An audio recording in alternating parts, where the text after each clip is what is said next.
Now bearings, boys, bearings are not new. We have looked at those before. It is to do with direction you are travelling. The main type of bearing we use is a true bearing. A true bearing.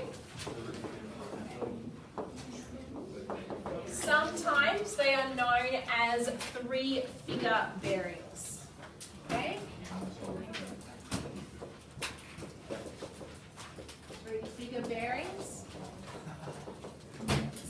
Now these are when we measure from north clockwise. So they are always measured from north. From north clockwise. So if I said that I travelled on a bearing of 130, what I would need to do is from my compass,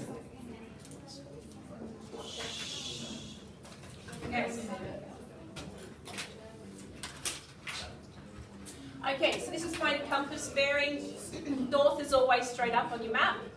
If I'm travelling on a bearing of 130, I must start at north. If I travel clockwise, that's 90 by there. It'd be 180 here, 130 is in here.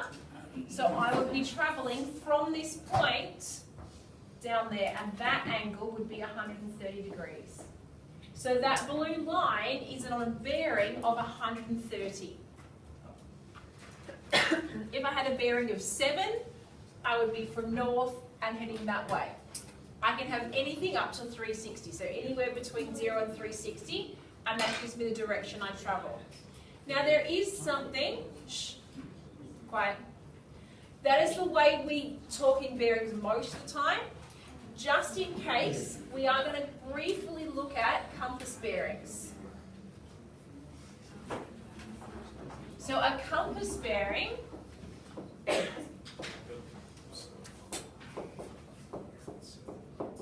is where we say something like northeast. What does northeast mean? Halfway between north and east, doesn't it? Okay, so if we had our compass, okay, it's exactly halfway. Oh, that was just weird. Why did it do that? Let's redraw that.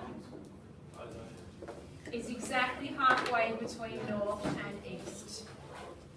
Okay, so we can have north, south, east, west. Obviously, north, east would be halfway between north and east.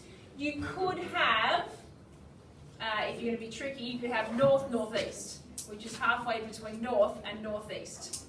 Alright, but we generally don't use these a lot. We're mainly focusing on the true bearings. Once you have those, obviously we're going to use them to draw a triangle and then do some trigonometry. I mean, it's a trigonometry chapter after all. So you need to make sure that you can draw these. Yes, we need to know north is up, south, and east, west. Never eat soggy wheat bix, if those of you have forgotten. Okay, so what they do is they normally give you a story. It's normally a bush hiker or someone. It's normally someone going for a bushwalk. That's the usual question. Okay, so let's say we have Fred's going for a bushwalk. He's going for a bushwalk.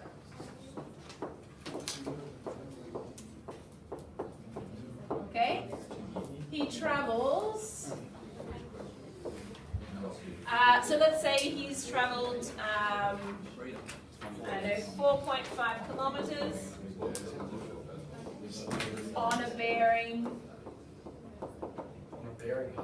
of, it's not on a bear hunt, on a bearing of 160 degrees. How far south is he?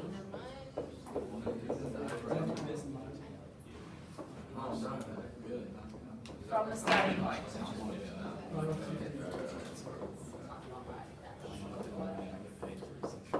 Okay, so I need to draw a picture. We start with our compass. There's our little compass.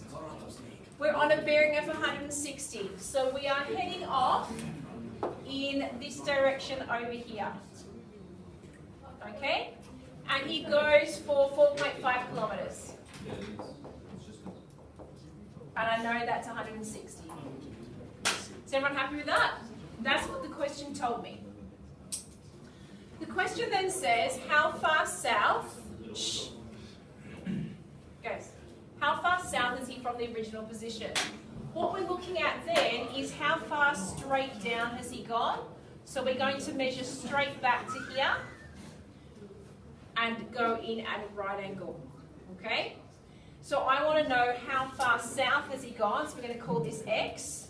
This is 4.5. What's this angle in here going to have to be?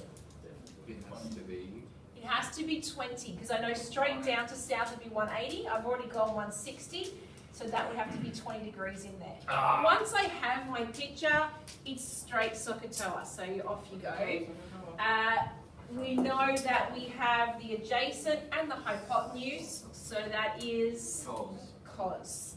So I'd write cos 20 degrees equals x over 4.5. Remember, you're going to put your working in, because if you don't put your working in, you don't get any marks.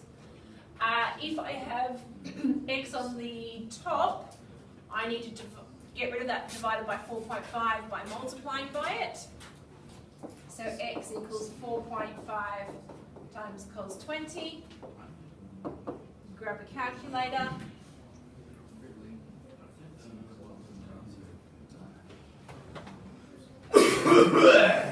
And we got that he is 4.2 to 1 decimal place. 4.2 kilometres. Is everyone happy with that? So it's all about making sure you have an accurate picture and then just straight to your SOHCAHTOA. Let's look at exercise 502.